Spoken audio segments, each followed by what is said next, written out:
పార్వతీపురం మన్యం జిల్లా ప్రభుత్వ ఆసుపత్రుల్లో పోలియో చుక్కల కార్యక్రమాన్ని ఎమ్మెల్యే బోనెల విజయచంద్ర ఆదివారం ప్రారంభించారు. ఈ మేరకు పలువురు పిల్లలకు స్వయంగా పోలియో చుక్కలు వేసి కార్యక్రమాన్ని ప్రోత్సహించారు. తల్లిదండ్రులతో మాట్లాడి పోలియో చుక్కల ఆవశ్యకతను వివరించారు. ఈ సందర్భంగా ఎమ్మెల్యే మాట్లాడుతూ ఆరోగ్యవంతమైన ప్రజలు ఉండే దేశం సంపన్న దేశంగా రూపొందించబడుతుందని పేర్కొన్నారు.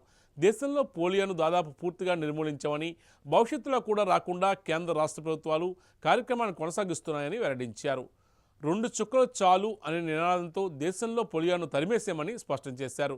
ఇది కేవలం పల్స్ పోలియో మాత్రమే కాదని భారతదేశ నిర్మాణమని స్పష్టం చేశారు.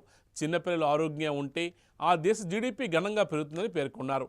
ఈ కార్యక్రమంలో వైద్యులు, సిబ్బంది, టీడీపీ నాయకులు పాల్గొన్నారు. ఈరోజు డిసెంబర్ 21 జాతీయ పల్స్ పోల్ ఇమ్యునేషన్ కార్యక్రమంలో పాల్గొనడం జరిగింది.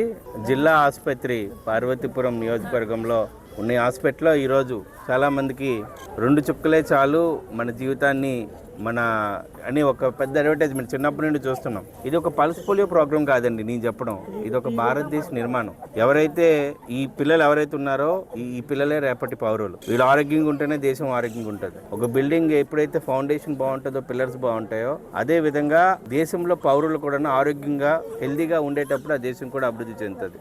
అందులో భాగంగానే ఈరోజు ఆల్మోస్ట్ భారతదేశంలో ఈ పోలియో అనే మహమ్మారిని అరికట్టడం జరిగింది. వాళ్ళు బాల్యం నుంచే పోలియోతో చాలా మంది ఇబ్బంది పడ్డారు. అందులోనే భారతదేశం కూడా హెల్దీగా ఉండాలని కేంద్ర ప్రభుత్వం ఎప్పటి నుంచో, దాంట్లో రాష్ట్ర ప్రభుత్వం ముఖ్యంగా ఈ రోజు కార్యక్రమంలో పాల్గొన్న ప్రతి ఒక్క వైద్య సిబ్బందికి కూడా అభినందనలు తెలియజేస్తూ వచ్చిన తల్లిదండ్రులకు కూడా ఈరోజు మాట్లాడడం జరిగింది. వాళ్ళు కూడా చాలా చెప్తున్నారు పల్స్ పోలియో కంపల్సరీగా వేసుకోవాలి, ఎప్పుడే పెడుతున్నా ఏ టైంలో పెడుతున్నా వేసుకుంటున్నాం అని అవేర్నెస్ చెప్పడం కూడా చాలా హర్షణీయం అని తెలియజేస్తూ ఈ కార్యక్రమానికి ఆహ్వానించిన డిహెచ్ హాస్పిటల్కి అలాగే వైద్య సిబ్బందికి అందరికీ కూడా పేరు నమస్కారాలు తెలియజేసుకుంటున్నాను.